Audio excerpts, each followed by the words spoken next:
السلام علیکم ورحمۃ اللہ وبرکاتہ. اعوذ باللہ من الشیطان الرجیم. بسم اللہ الرحمن الرحیم. قل من حرم زینۃ اللہ التي اخرج لعباده والطیبات من الرزق قل هي للذین آمنوا في الحیاة الدنیا خالصة یوم القیامہ كذلك نفصل الآیات لقوم یعلمون. اے محمد صلی اللہ علیہ وسلم، آپ ان سے پوچھیے کہ اللہ تعالیٰ نے اپنے بندوں کے لیے جو زینت اور کھانے پینے کی پاکیزہ چیزیں پیدا کی ہیں انہیں کس نے حرام کر دیا؟ آپ ان سے کہیے کہ یہ چیزیں دنیا کی زندگی میں ان لوگوں کے لیے ہے جو ایمان لائے، اور قیامت کے دن خالص انہی لوگوں کے لیے ہوں گی جو مومنین ہیں. ہم اسی طرح اپنی آیات کو تفصیل کے ساتھ بیان کرتے ہیں ان لوگوں کے لیے جو علم رکھتے ہیں. محترم سامعین کرام، سورۃ الاعراف سورہ نمبر 7 اور اسی سورت سے آیت نمبر 32 آپ کے سامنے تلاوت کی گئی، اور آیت کریمہ کا ترجمہ بھی اللہ تبارک و تعالیٰ کے فضل سے، اس کی توفیق سے آپ کی خدمت میں پیش کیا گیا. سامعین کرام، اللہ تبارک و تعالیٰ نے نبی اکرم صلی اللہ علیہ وسلم کو حکم دیتے ہوئے کہا کہ آپ ان سے پوچھیے کہ اللہ تبارک و تعالیٰ نے اپنے بندوں کے لیے جو زیب و زینت کی چیزیں اور پاکیزہ کھانے پینے کی چیزیں پیدا کی ہیں ان کو کس نے حرام کر دیا؟ آپ کو یاد ہوگا اس سے پہلے کئی آیات اسی صورت میں اور اس سے پہلے کی صورت کریمہ یعنی سورۃ الانعام میں آپ کے سامنے ہم نے پیش کیا تھا، جس میں یہ بتلایا تھا کہ مشرکین عرب کے جو تھے انہوں نے بہت سارے کھانے پینے کی چیزوں کو اپنے اوپر حرام قرار دیا تھا. اور اسی طرح سے ان لوگوں نے ابھی ریسنٹ ہم نے جو آیت کریمہ آپ کے سامنے 2-3 آیت پڑھی تھی جس میں ان لوگوں نے طواف کرتے وقت کپڑا پہننے کو اپنے اوپر انہوں نے حرام قرار دیا کہ ہم جب طواف کریں گے تو ننگے کریں گے. کیوں ننگے کریں گے؟ کیونکہ ہمارے باپ دادا کرتے آئے ہیں اور اللہ نے اس سے منع کیا ہے. اللہ تبارک و تعالیٰ نے اس آیت کریمہ میں اسی بات کو پوچھا ہے کہ آپ ان سے پوچھیے نبی صلی اللہ علیہ وسلم کہ جو زیب و زینت کی چیز، یہ لباس زینت ہے. یہ لباس کیا ہے؟ خوبصورتی ہے. انسان ننگا خوبصورت نہیں ہوتا ہے، لباس پہن کر کے خوبصورت ہوتا ہے، مرد ہو یا عورت. خوبصورت کب ہوگا؟ جب وہ لباس زیب تن کر کے رکھے گا. اللہ تبارک و تعالیٰ نے کہا کہ آپ ان سے پوچھیے کہ جو زیب و زینت کی چیزیں اور کھانے پینے کی پاکیزہ چیزیں اللہ تبارک و تعالیٰ نے اپنے بندوں کے لیے نازل فرمایا، پیدا فرمایا، اس کو کس نے حرام قرار دیا؟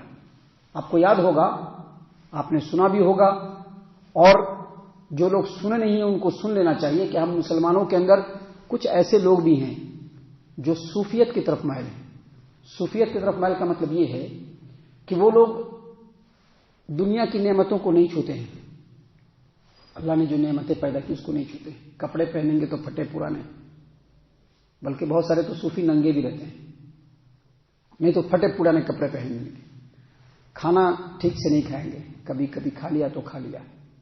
شادی نہیں کریں گے، پوری رات جگ کر کے محنت و مشقت کے ساتھ اللہ کی عبادت کریں گے. ان کا کہنا ہے کہ اگر ہم لوگ کھانے پینے میں پھنس گئے، دنیا کی نعمتوں میں پھنس گئے، رات کو اگر سونے لگے تو ہم لوگوں کی جو روحانی ترقی ہے وہ نہیں ہو پائے گی. اس کو کہتے ہیں صوفیت. ہم آپ کو بتلا دیں کہ اسلام میں اس کی کوئی گنجائش نہیں. دیکھیے اللہ تبارک و تعالیٰ نے یہاں پر کہہ دیا کہ اللہ نے کیا فرمایا کہ محمد صلی اللہ علیہ وسلم آپ لوگوں سے پوچھئے کہ اللہ تبارک و تعالیٰ نے جو زیب و زینت کی چیزیں اور کھانے پینے کی پاکیزہ چیزیں اپنے بندوں کے لیے پیدا فرمائی ہے اس کو کس نے حرام کرا دیا؟ حرام نہیں. یہ جو روحانی ترقی ہے نا، یہ روحانی ترقی کا رستہ ترک دنیا سے نہیں ہوتا ہے، دنیا کی نعمتوں کو چھوڑنے سے نہیں ہوتا ہے، بلکہ یہ جو روحانی ترقی کا راستہ ہے دنیا کے اندر سے دنیا کے معاملات کو اچھے طریقے سے ادا کرنے سے ہی ہوتا ہے. جب انسان اس دنیا میں اللہ نے اس کو پیدا کیا ہے اور اس کے لیے بہت ساری نعمتیں اللہ تبارک و تعالیٰ نے پیدا فرمائی، تو اگر وہ روحانی ترقی چاہتا ہے تو ان نعمتوں کا اثر بھی اس کے اوپر دکھنا چاہیے، ان نعمتوں کا اثر بھی دکھنا چاہیے، اور اسی میں اللہ تبارک و تعالیٰ کی عبادت کے لیے سب سے زیادہ انعام ہونا چاہیے. سامعین کرام، انہوں نے جیکٹ پہن کر رکھ رکھا ہے، ہم بھی جیکٹ پہن کے رکھتے ہیں. انہوں نے بہترین کپڑا پہن کر رکھ رکھا ہے. کیوں؟ کیونکہ اللہ نے ان کو دیا ہے. اللہ چاہتا ہے کہ جو نعمت ہم نے دیا ہے اس نعمت کا اثر اس کے زندگی میں، اس کے زندگی کے ساتھ دکھنی چاہیے. دیکھیے اس سلسلے میں ایک حدیث ہے، اللہ کے رسول صلی اللہ علیہ وسلم کی حدیث ہے، صحیح البخاری کتاب النکاح. 3 آدمی نبی صلی اللہ علیہ وسلم کی ازواج مطہرات کے پاس، ان کے گھر کے پاس آئے.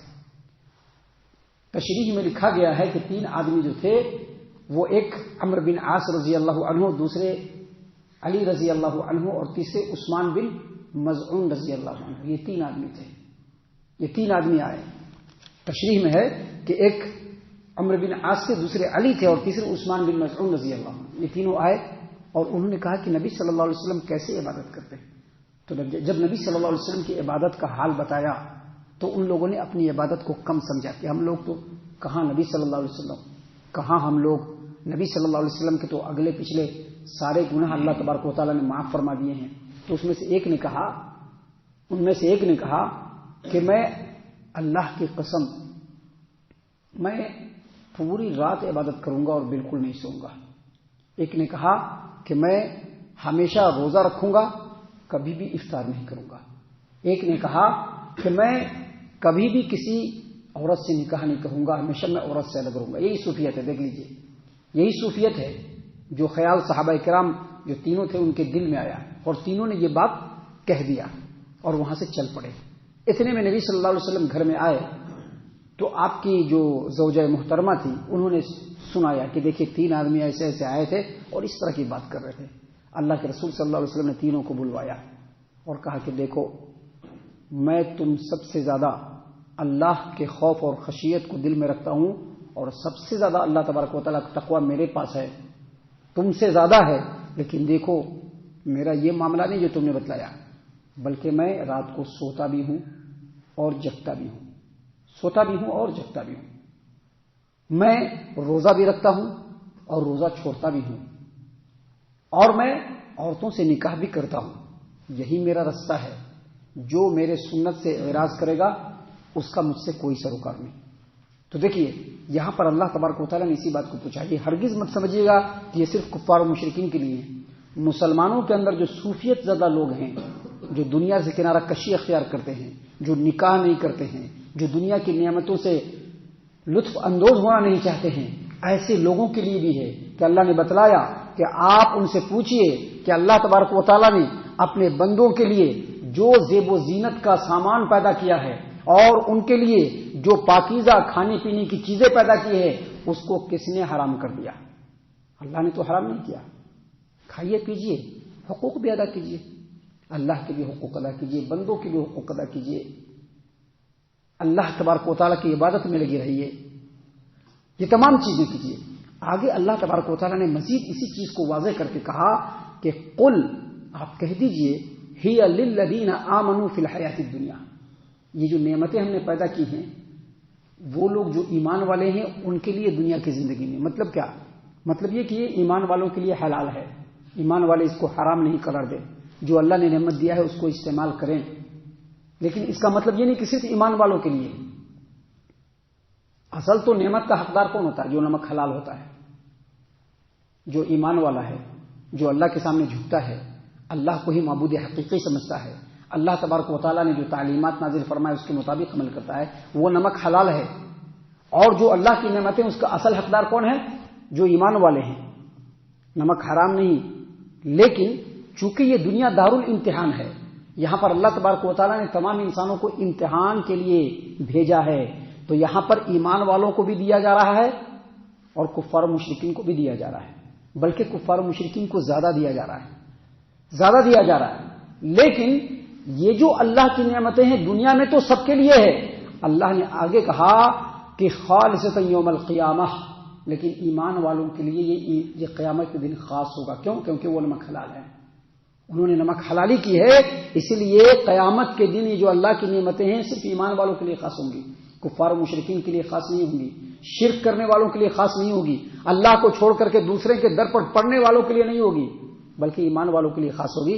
اور آگے اللہ نے کہا کذالک نفصل الآیات لقوم یعلمون، ہم اپنی آیتوں کو اسی طرح سے کھول کھول کر کے تفصیل سے بیان کرتے ہیں. کیوں؟ تاکہ وہ لوگ جو علم والے ہیں وہ جان لیں کہ اس دنیا میں اگر جینا ہے تو اللہ تبارک و تعالیٰ کا بن کر کے جینا پڑے گا، اللہ کے سامنے جھک کر کے جینا پڑے گا، تبھی جا کر کے اللہ کی نعمتیں دنیا میں بھی ملے گی اور آخرت میں بھی ملے گی. وگرنہ اگر اللہ تبارک و تعالیٰ کے سامنے جھک کر کے نہیں جیے، غیر اللہ کے سامنے جھک کر کے جیے، اپنے نفس پرستی کے سامنے جھک کر کے جیے، دنیا پرستی کی چاہت کے سامنے جھک کر کے جیے، تو دنیا میں تو اللہ کی نعمت مل جائے گی، لیکن آخرت میں وہ نعمت نہیں ملنے والی ہے۔ ہم اللہ سے دعا کرتے ہیں کہ اللہ تعالی ہم تمام کو ان تمام باتوں کے اوپر خوب غور و فکر اور تدبر کرنے کے ساتھ ساتھ ان باتوں کے اوپر عمل کرنے کی بھی توفیق عنایت فرمائے، آمین۔ اللہ تعالی ہم تمام کو صحیح معنوں میں پکا سچا مومن مسلمان بنائے، اللہ اور اس کے رسول صلی اللہ علیہ وسلم کی اطاعت و فرما برداری کرنے والا بنائے، صحابہ کرام رضی اللہ عنہم کے طریقے پر چلنے والا بنائے، جنت الفردوس میں جگہ عطا فرمائے۔